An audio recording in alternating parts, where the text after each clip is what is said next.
كان زمان عندنا زمان وكان يا مكان. كان في حاجة اسمها حرمة الجار.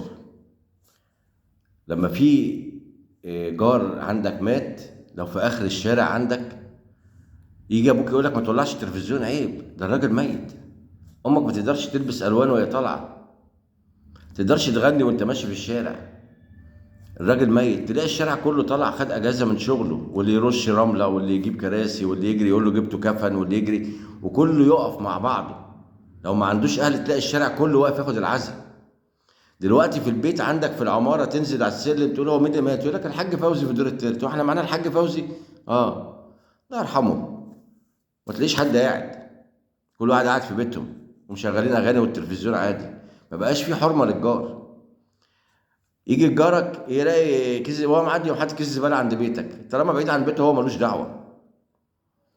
فقدنا الجيره، فقدنا الاخوه، فقدنا المحبه في الجيره. بقى كل واحد همه نفسه ويولع جاري. الصحابه في حديث بما معناه قالوا ان الرسول عليه الصلاه والسلام قعد يوصينا بالجار حتى ظننا انه سيورثه. يعني في الاخر احنا قلنا الرسول عليه الصلاه والسلام هيجي يقول لك لما تيجي تورث ورث جارك، من كتر ما قعد يوصيهم بالجار. احنا دلوقتي بيتي وشقتي، مش بيتي عمارتي، شقتي، وبقيت الدنيا تولع. يتوب علينا ربنا.